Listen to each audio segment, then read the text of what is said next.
Y el gobierno realizó un balance de los 2 primeros años de la segunda administración de la presidenta, lo hemos visto, y en la instancia valoró el apoyo del oficialismo para aprobar las reformas. Hay otros temas que queremos conversar, lo hemos sabido estos últimos días, lo que ha pasado ahí con el quien era ex miembro ya de la UDI, Pablo Longueira, ex ministro, en fin. Vamos a tomar contacto con el diputado independiente y presidente de Opoli, Felipe Kast, a quien le damos la bienvenida. ¿Cómo está, diputado?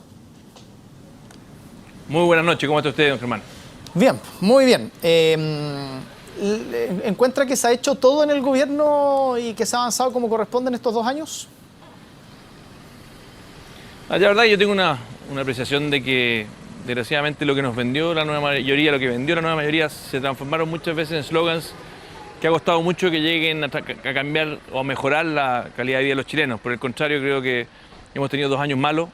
Hemos visto qué ha pasado en la salud, con los hospitales, hemos visto qué le ha pasado con el empleo, con los salarios. Y las reformas que se suponían, y yo tenía alguna esperanza, te debo reconocer, de que en la educación íbamos a hacer la diferencia y que íbamos a transformar la desigualdad más grande que tiene Chile, que ocurre en los primeros 7 años de edad, donde de hecho los que tienen más recursos pueden pagar jardines infantiles privados, pueden pagar colegios caros. Iba a mejorar mucho la calidad y la desigualdad que se genera ahí, que está demostrado que es la desigualdad que después se perpetúa.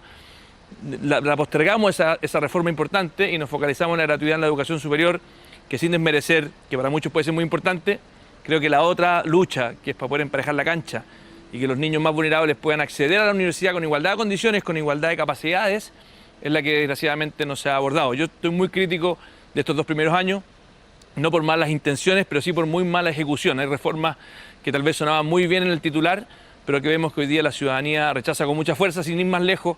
Creo que la reforma laboral aprobada el día de ayer le va a generar un daño tremendo al empleo en Chile, a los salarios, y que simplemente lo hace el gobierno para quedar bien con las presiones sindicales, Bárbara Figueroa, la CUT, y que son reformas que de alguna manera pagan favores políticos y no piensan en el bien común. Ese es mi diagnóstico, y por lo mismo muy triste de que hayan sido 2 años donde siento que el tema social, la pobreza, los campamentos, los adultos mayores, no están en la agenda, y sí están en la agenda todas aquellas reformas que benefician a quienes gritan más, a quienes presionan más, y que desgraciadamente no se han hecho con la rigurosidad que uno quisiera. Mucho populismo, poca reforma bien pensada.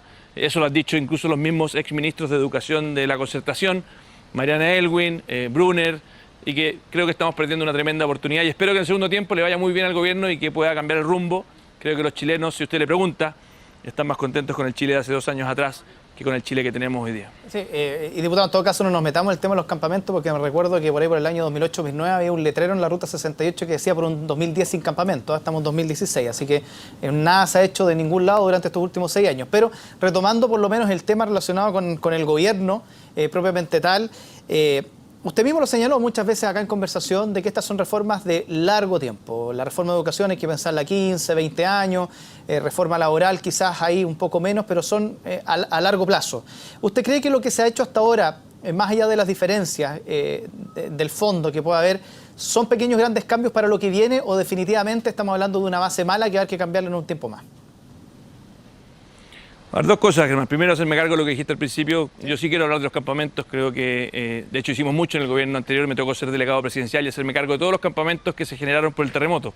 Fueron más de 6.000 familias que estaban viviendo en Mediagua y logramos sacarlas a todas. No a todos los gobiernos les toca hacerse cargo de un terremoto de esa magnitud. Y no solamente de ellos, sino que además pudimos subir de 1.000 a 6.000 al año la cantidad de subsidios destinados a la familia en campamento. Hoy día nadie habla de los campamentos. Yo fui delegado presidencial de los campamentos y me veo con mucha tristeza cómo en la última encuesta también que hizo el Techo para Chile mostraron un aumento en los campamentos. Simplemente para decirlo, yo nunca dije que íbamos a terminar con los campamentos porque eso es populismo. Cuando fui delegado presidencial me lo preguntaron 1000 veces y jamás lo diría porque eso es engañar a la gente. De hecho, fue una campaña, la que usted dice, del 2010, que fue el Techo para Chile, que la encuentro muy legítima, pero hay que ser muy serios cuando uno hace promesas que se puedan cumplir. Y en esta materia, la verdad que creo que los campamentos hoy día están completamente fuera de la agenda y no lo entiendo. Ahora, a su segunda pregunta, que es el tema de largo plazo o corto plazo, yo creo que aquí habían buenas intenciones por parte de la nueva mayoría, y eso es transversal. Yo estoy seguro que nosotros también, pero lo que no ocurrió es que se llevaran esas buenas intenciones a reformas que permitieran cambiar la realidad. O sea, vamos a tener la encuesta CACEN este año. Yo no me sorprendería que tuviéramos un aumento en la pobreza, producto de la caída en el empleo, producto del aumento de la inflación y producto de que no se han priorizado el Ministerio de Desarrollo Social. O sea, el Ministerio de Desarrollo Social hoy día no está en ninguna prioridad. nadie conoce al ministro de Desarrollo Social, y eso creo que es una herida que no se puede nunca dejar. Independiente si es un gobierno de izquierda, de derecha, de centro, da lo mismo. Tenemos ciertas materias, así como las relaciones exteriores, que es la pobreza, que no podemos nunca olvidar. Y en ese sentido, entonces, diputado, le pregunto, insisto, en la pregunta, lo que se ha hecho en reforma laboral y lo que se ha hecho en educación, propiamente tal, hasta ahora, ¿es un piso como para entrar a discutir en ese gran cambio de los próximos 15, 20 años, que es lo que ha dicho la nueva mayoría y es el discurso que ha venido permanentemente señalando que se está iniciando un gran cambio? O, insisto, ¿usted cree que todo lo que se ha hecho hasta ahora es para borrarlo con una goma y que desaparezca? Yo creo que no todo. En Evolución Política, en Evópolis, de hecho, nos gustan las reformas en general porque somos reformistas. No nos gustan estas reformas y, por lo tanto, le voy a poner un ejemplo. Una reforma que creo que va a hacer mucho daño es la reforma laboral, que está haciendo mucho daño y yo creo que sí vamos a tener que corregirla. Una reforma que creo que iba en la dirección correcta y que yo la aprobé con fuerza, a pesar de que me habrían gustado un par de detalles mejores y por lo tanto hay que perfeccionarla, no borrarla, es la reforma que aumenta los sueldos de los profesores. Esa es muy positiva, en la dirección, ahí deberíamos poner muchos recursos, porque si queremos emparejar la cancha en los niños, los profesores son fundamentales, son como los médicos. Entonces esa es una buena reforma, bien inspirada, pero que le faltó algunas cosas, como por ejemplo, que si un profesor sale mal evaluado constantemente, no pueda seguir haciendo clases después de 6 años. Eso al final no se hizo porque no se atrevieron a enfrentarse al colegio de profesores y decirle, mire, vamos a dar todas las facilidades, vamos a dar todas las capacitaciones, pero si finalmente no hay calidad en la clase, estamos condenando a esos niños a una vida injusta de por vida. Entonces, yo tengo una visión, Germán, que no es blanco y negro, y creo que Chile está cansado de los discursos de trinchera, y eso Evolución Política lo quiere aportar sobre la mesa. Dentro de Chile Vamos, tal vez somos los que más ponemos ese matiz, porque estoy seguro que hoy día Chile quiere más diálogo, quiere más conversación, y no simplemente que porque es de un lado o del otro, uno ya sabe lo que va a opinar. Ahora, pero diputado, desprendiendo un poco de lo que usted está señalando, da la sensación que usted cree que como que este gobierno estuviera entrampado o estuviera atrapado por los movimientos sindicales. ¿Usted lo ve de esa forma? Sin lugar a dudas, no solamente movimientos sindicales, veo que está atrapado por el Partido Comunista, veo que está atrapado muchas veces por los dirigentes de la FECH, y que te insisto, muchas veces con buenos eslogans generales, todos queremos un país con más justicia. Mi gran problema, de hecho, con esta reforma, y sobre todo la educacional, es que tengo susto de que nos hayamos perdido la oportunidad de recursos muy importantes, no destinarla en aquello que sí combate la desigualdad, y haberlo destinado finalmente en reformas que, lejos de combatir la desigualdad, puedan terminar haciendo nada, vendiendo humo. Entonces, lo que espero que tengamos, ojalá, cada vez más capacidad de diálogo, de escuchar a aquellos que saben de materia educacional, a aquellos que saben de materia de empleo, y no simplemente sentir que aquel que piensa distinto a mí es mi enemigo. Creo que tenemos que pasar de esa lógica minimalista, donde yo soy el que me las sé todas, a una lógica de más diálogo, más conversación. La concertación en el pasado tenía más espíritu de diálogo. De hecho, la misma Michelle Bachelet, en su primer gobierno, cuando hizo algunas de las reformas importantes, conversaba mucho más. Hoy día sentimos un gobierno obsesionado con sus ideas, muy soberbio y muy poco dialogante. De hecho, la democracia cristiana, yo no sé hasta cuándo va a estar con la nueva mayoría, porque claramente ni siquiera escuchan a un partido muy importante de su propia coalición. Ahora, diputado, entrando en las últimas declaraciones, lo que ha pasado con Longueira, SQM, se ha centrado, por ejemplo, hoy día la presidenta dice que sería muy grave si el cambio en ley de royalty benefició a SQM, por ejemplo. Cuando habló Pablo Longueira señaló que prácticamente o se podría desprender de que los medios estaban generando daño a la democracia o que se valoraba muy fuertemente esa normativa porque ayudó al 27F a reconstruir. El presidente Piñera dijo lo mismo. Pero muy pocos se han referido a la esencia del problema de todo esto. Es como una normativa que estaba en un escritorio, redactado al parecer por un gerente general, termina siendo parte de una ley de la República. ¿Eso usted lo encuentra condenable? Bueno, sin lugar a dudas, y de hecho aplaudo mucho que hoy día tengamos una ley del lobby. Hoy día cualquier intercambio que uno tiene con cualquier tercero, ya sea un gremio, ya sea una empresa, que te insisto, está bien que uno reciba siempre que dialogue, ojalá que sea la forma más institucional, que es la comisión misma, a vista de todo el mundo, las ideas se pueden compartir por esa vía, y por lo tanto, sin lugar a dudas que estamos frente a hechos que son complejos. Ahora, yo valoro que Pablo Longueira, en lugar de esconderse, como he visto que han hecho muchos otros, haya decidido enfrentar el tema con una conferencia, no haya arrastrado su partido, más encima que muchos de los otros no han renunciado, no hemos visto ni renunciar al presidente de la democracia cristiana, Jorge Pizarro, ni a Marco Enrique Dominami, a Meo, no hemos visto a referirse al tema Fulvio Rossi. Hay muchos otros que están en situaciones idénticas y que no han tomado la decisión que creo que tomó Pablo Longueira el día de ayer, que fue enfrentar a la ciudadanía, no esconderse. ¿Para qué decir lo que ha pasado con Martelli y el financiamiento de la campaña de Michelle Bachelet? Entonces hay una cosa transversal de cómo uno enfrenta estas materias. Y aquí la justicia, y usted tiene toda la razón, tiene que investigar. Y tiene que llegar hasta el fin de la investigación para poder dilucidar si es que la versión de Pablo Longueira es la correcta o es la incorrecta. Y por eso sí concuerdo con la presidenta de que tenemos que tolerar tenemos que pedir que las instituciones funcionen. Están funcionando. Lo que a veces uno ve es que en el plano político, no en el plano legal, hay algunos políticos que esconden la cabeza y hay otros que dan la cara. A mí por lo menos valoro que tengamos a Pablo Longueira con una situación muy compleja, enfrentando la situación de frente y no escondiéndose y tampoco arrastrando su partido.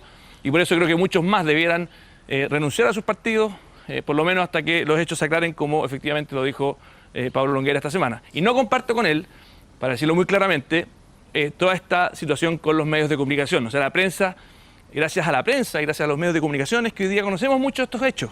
Y de hecho han ayudado incluso para que la justicia también pueda actuar con más celeridad. Esa parte obviamente no la comparto, sí comparto la otra estrategia de enfrentar el tema sin complejos y de cara a la ciudadanía. Que hay un dicho por ahí que dice, diputado, que el silencio otorga. Si uno puede hacer un parangón con esto, es si ocurrió esto realmente, de que hubo un mail donde dice, ¿sabes qué? ¿Me puedes redactar? Esta es la normativa que yo creo que debiese ser. Yo tomo ese mail y lo entrego en el Parlamento y ya incluyámonos como la ley, como una nueva ley. ¿Qué pasa si eso ocurrió en otros casos? ¿Qué pasa si eso ocurrió con otras normativas? ¿Qué pasa si eso ocurrió con otras discusiones? Esto claramente deja abierta la puerta para que la cabeza empiece a especular muchísimas cosas. Pero como no vamos a entrar en el plano de las especulaciones directamente, por eso le pregunto directamente, diputado, o sea, ¿qué tan grave es esta situación y cuán importante es que esto se aclare lo antes posible por el bien del trabajo que ustedes mismos realizan en el Parlamento? A ver, básicamente aquí hay varias materias y usted entró en algunas de ellas. Lo primero, aquí hay decenas de parlamentarios, muchos de ellos que incluso hoy día miran para el techo, que aprobaron esta ley y que de hecho dicen, no, hay que derogarla, pero ellos mismos la aprobaron. O sea, yo estimo y escuché a un parlamentario que incluso dijo, parece que no leí bien el texto. Yo creo que siempre uno tiene que estar dispuesto a revisar las leyes que se aprobaron en el pasado, pero siempre también con un criterio objetivo y técnico. Esto que se hizo, ¿fue bueno para Chile? ¿Fue malo para Chile?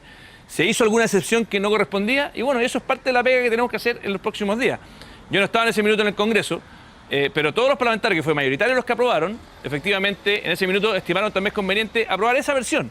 Y lo que tiene que hacer la justicia, primero, es dilucidar cuál fue el tipo de relaciones que existían, y segundo, los parlamentarios que no se hagan aquí los lesos de decir, no, yo no sabía o yo no hice mi pega, porque por algo están ahí. Aquí la responsabilidad no es solamente del gobierno de turno, que de hecho me pareció muy bien que Sebastián Piñera saliera a decir de frente, yo creo en lo que mandé es bueno para Chile, pero los parlamentarios que salen hoy día a decir yo no sabía, se tienen que hacer responsables porque ellos mismos lo aprobaron. Así que ahora va a tocar un debate y yo la próxima semana estoy seguro que vamos a estar trabajando muchos en investigar efectivamente la calidad misma de esa ley, que agregó recursos para la reconstrucción, que sacó más recursos a las mineras, eso es así. Si es que hay algo que no correspondía, bueno, habrá que revisarlo. Esto es una noticia reciente. A mí no me tocó participar en esa discusión en el royalty, pero siempre el Congreso tiene que estar abierto a poder hacer una evaluación como corresponda. Bueno, si en todo caso, diputado, usted sabe, si la gente puede entrar y ver las votaciones y sabe quién votó por qué en esa normativa, así que es transparente y eso se puede ver claramente quién votó. Pero, diputado, usted tocó un tema importante. ¿Usted cree que por el bien, insisto, del Congreso, del Parlamento, de la transparencia, de las discusiones que ustedes tienen día a día en el Parlamento, es que esta ley se debiese revisar, o ese artículo se debiese revisar y cambiar eventualmente si es que esto es así? Yo creo que hay que cambiarlo solamente si es que amerita cambiarlo, y eso va a depender del análisis técnico. Hoy día escuchaba en la mañana a Tomás Mochati en la radio, donde decía que encontraba que el artículo era muy bueno, porque lo que hacía era poner en igualdad de condiciones a las empresas chilenas con las extranjeras. Yo la verdad no he tenido el tiempo de meterme particularmente en este artículo ni en esta ley. Yo espero hacerlo la próxima semana, cuando tenga una visión informada. Aquí, de hecho, todos los chilenos pueden leer la ley, pero parte de mi pega es hacerlo. Así que si es que efectivamente siento que hay algún tipo de excepción que no corresponde, yo encantado de poder revisarla y poder modificarla. Pero le insisto, hoy día escuchaba en la mañana a Tomás Mochati, que parece que lo había visto con más detalle, que encontraba que de hecho ese artículo lo que hacía era poner en igualdad de condiciones a las empresas chilenas con las extranjeras y que bastaba ya de tener empresas extranjeras con privilegios que no tenían los chilenos. hay que revisarlo, te insisto, es parte de la pega que nos toca hacer hacia la próxima semana, y yo estoy de acuerdo contigo que, dado los antecedentes que hay, ese es el punto. es muy importante que se haga esa revisión, por supuesto. Es que ese es el punto, porque de que pero ojo, pero hay algo, sí. pero Germán, hay un matiz que no es menor. Dado los antecedentes que hay, sin lugar a duda que hay que revisarlo, y con mucha detención. Lo que no hay que olvidarse es que cuando uno lo revise tiene que hacerlo con suma seriedad y objetividad, porque hay algunos que lo que dicen. Dado eso, podemos terminar, por ejemplo, favoreciendo a las empresas extranjeras, cosa que claramente no me parece correcto. Entonces hay que revisarlo en su mérito, y obviamente los antecedentes ameritan que eso se haga con mucho cuidado. Ahora, ¿cómo ve usted a la UDI, diputado, en estos momentos? Porque hay algunos que señalan, han habido algunos bastante más como drásticos en su posición, por ejemplo, en RN respecto a la UDI. ¿Cómo ve usted a la UDI en Chile Vamos? Porque hoy día incluso señalaban de que prácticamente está destruida internamente, anímicamente hablando. ¿Usted cree que la UDI debiese reinvertirse, que debiese, por ejemplo, algunos personajes salir, Jovino Novoa siga al interior de la UDI? Yo sé que usted va a decir que no se puede meter en las políticas internas de un partido o de otro partido, pero en fin, usted es parte de un conglomerado y la UDI es importante ese conglomerado y claramente se le está pegando fuerte en ese sentido. ¿Cómo ve usted la UDI en estos momentos? A ver, sin lugar a dudas, la UDI está pasando por un momento muy complejo. Hay que recordar que Pablo Longueira es probablemente la persona más emblemática de la UDI, y eso sería tapar el dedo con el sol con un dedo si es que uno no lo reconoce así.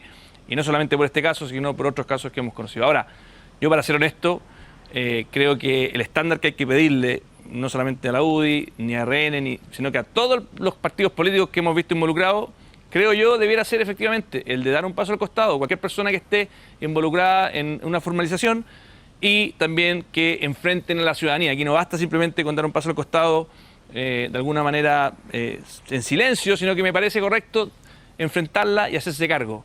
No lo hemos visto, y de hecho lo que más me impresiona, la liviandad con la cual se toma el que en muchos otros casos no se ha enfrentado en profundidad de cara a la ciudadanía a lo que se está viviendo.